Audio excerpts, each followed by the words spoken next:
Sveiki. Šiandien norėčiau pristatyti Jums Vytautą Šapranauską.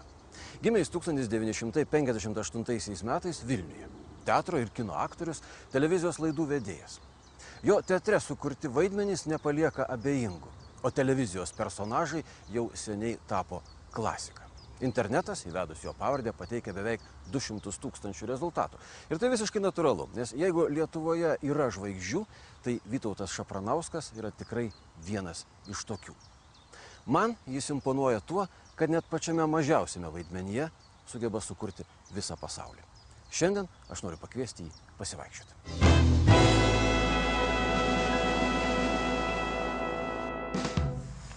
Labą dieną, Vytautai. Labas ryti. Malonu, kaip abudu iš karto su mikrofonais. Atsitiktinai, visiškai atsitiktinai. Kaip netikėta. Kas galėjo pagalvoti, kad mes susitiksim ir iš karto turėsim po mikrofoną. Ačiū, kad sutikote išėti su manim pasivaikščioti. Ačiū, kad sutikot mane sutikti čia. Einam? Einam. Žinot, aš pradėsiu iš karto, apsikeiskim vietomis. Gerai, aš iš kairės. Tai bus gražiau, nes kad mikrofonas su mikrofonu, ne? Ir pirmiausia, aš norėsiu pradėti, jeigu galima, nuo čechoviškos panegyrikos.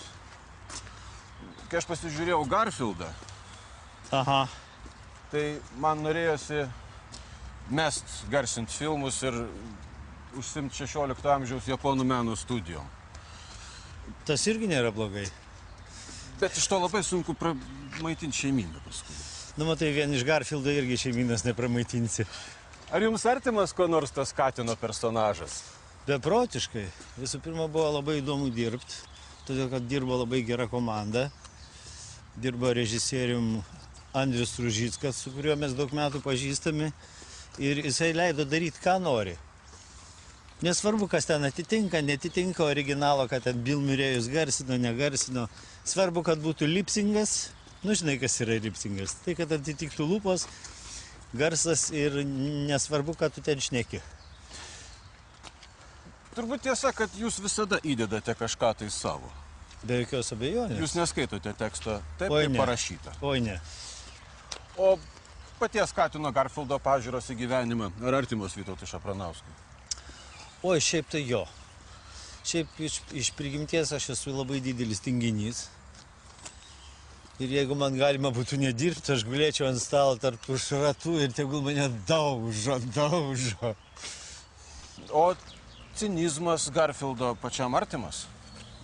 Argi jis ciniškas Garfieldas? Man pasirodė pakankamai ciniškas. Oi, ne, man atrodo, kad ne. Nu, gal kam nors, bet kadangi aš jį garsinu, aš jį stengiuosi daryti necinišką. Nu, kas ten paskutiniam epizode duoda su kulšim per snukį šuniukui? Nu, argi čia cinizmas? Argi čia cinizmas? Čia veiksmas. Lygus ato veiksmai. Čia tas retas atvejis, kai tikrai drąsiai galima pasakyti, kad ko gero įgarsinimas buvo geriau už originalą, už Billį Murray'ų. Apskritai, ką pats manot apie Hollywoodą? Oi, labai blogai, manau. Blogai Hollywoodas yra? Blogai, Hollywoodas yra blogai, man atrodo. Man, sakykime, labiau patinka Kopolos dukters Sofijos Kopolos filmas, Pasiklydę vertime. Čia ne Hollywoodo filmas, ar Hollywoodo irgi. Aš ne specialistas. Sunku pasakyti. Aš sakyčiau vis tik, kad tai yra Hollywoodas. Nu, reiškia, ir Hollywoodas padaro filmų, ne tik Lietuvos kino studija. O kino kuo Pasiklydę vertime pačiam artimas filmas? Nu, supranti, ten atrodo, lyg nieks nevyksta, o viskas to nusakoma.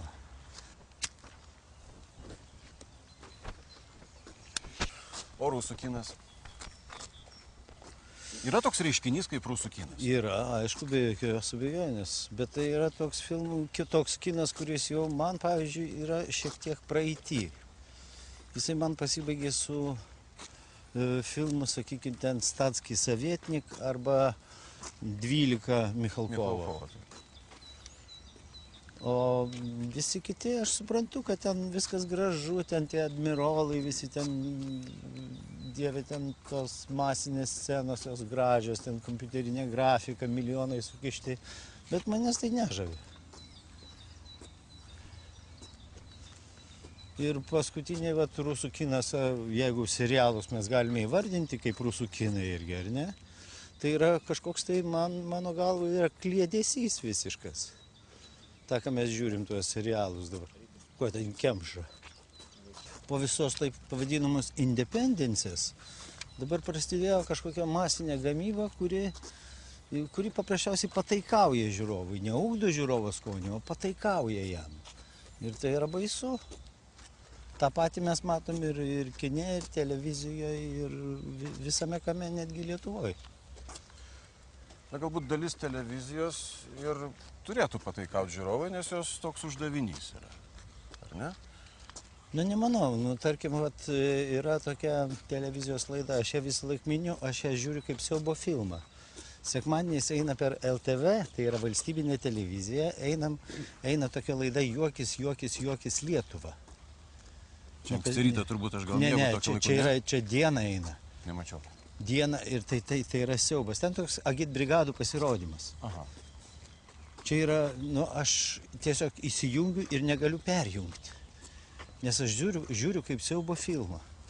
Bet mūsų humoras ir televizinis humoras ir apskritai manyčiau, kad jis pirmiausia ir kilo iš tų agitbrigadų tuo laikų. Juk tai ten buvo šaknis. Iš ten ir Zakarauskas, iš ten ir galų gale ir Arūnas Valinskas atėjo. Iš Džertis pirmiausia buvo kaip agitbrigada, tiesa? Taip. Aš atsimenu pirmosius pasirodymus ir tai buvo tikrai nuostabu, kadangi ten už kadro stovėjo, už frazių stovėjo mintis kažkokia, o dabar duodama tiesiai į galvą žiūrovui, duodama tiesiai ir tu turi suprasti tai. Bet tai, man tai yra nepriimtina, man neįdomu. Bet jūs internete pasakojate anekdotus, kurie, sakyčiau, ne visi yra tokie geri kaip anekdotas apie raganosių. Jo, be gematuko ir raganosiuką, jo? Ne, ten buvo apie raganosių, kad raganosis yra trumparegis. Blogai mato, bet su juo svoriu čia nebėjo problemos. Tai taip. Tai va, ne visi tokie yra geri. Taip, be abejo. Tai jeigu tu dirbi, tau reikia ne tik, kaip aš miniu, duonos, bet dar ir sviesto. Taip, kad būkime atviri, jau ta draugystė nutrūko su internetu, tu turi galvoje CTV. Taip? Aš turiu galvoje taip. Ir kartais jau biški atsisėda gerkliai tau visas tas, tu jau nebenori to daryti. Jūsų darbė improvizacija labai daug reiškia, ar ne?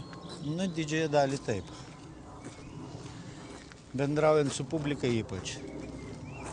Ar improvizacija tai yra savotiškas savo laisvės siekimas? Oi ne, gink dieve.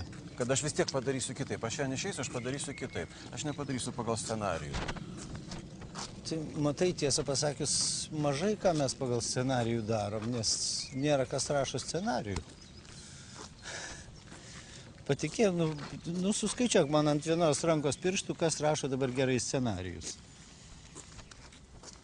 Banys, sakykime, Jonas, ar ne? Kine. Paskui Alvydas Šlepikas rašė bent jau pradžioj, kai buvo tos moterys meluoja geriau, bent jau kažką tai galima buvo sureksti.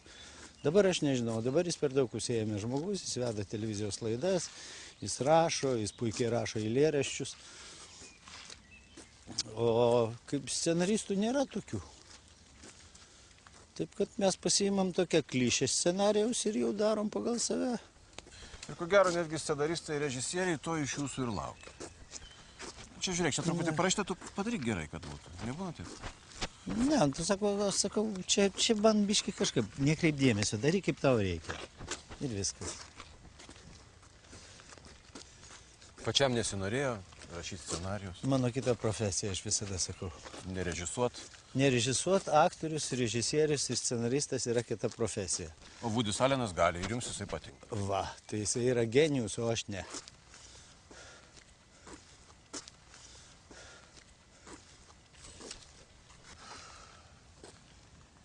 Apie teatrą aš norėjau paklausti. Panašiai kaip apie kiną iš tikrųjų yra kalbama. Yra sakoma, anksčiau teatras buvo šventovė, dabar viskas pasikeitė žiūrovas. Ir dabar viskas yra labai blogai. Jums irgi taip atrodo? Nepasikeitė žiūrovas, pasikeitė požiūris pačių aktorių į teatrą. O teatras prasideda nuo Rūbinės, tai čia yra senos tiesos ir jos, man atrodo, jos jau pasikeitė jau ganokai seniai. Ir tie laikai, kai teatras buvo nuo Rūbinės prasidedęs, baigėsi matyti prieš 35 metus. O nuo ko dabar jisai prasideda? O dabar jisai prasideda nuo alaus bokalo, kurį žiūrovas atsineša į salę plasmasinio.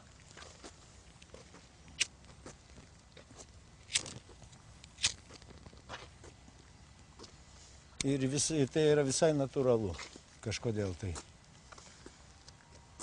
Kai teatrai jau pradėjo vaikščioti su džinsais, jau nebėra tų kanonų, kurie egzistavo netgi, sakykime, toj smetoninėj Lietuvoj, kur į teatrą ateidavo su fraku, teatras tai būdavo šventė, ką mes matom beje visai kitose šalyse.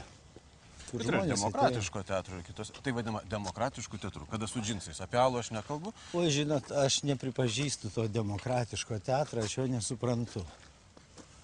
Man teatras turi būti šventė.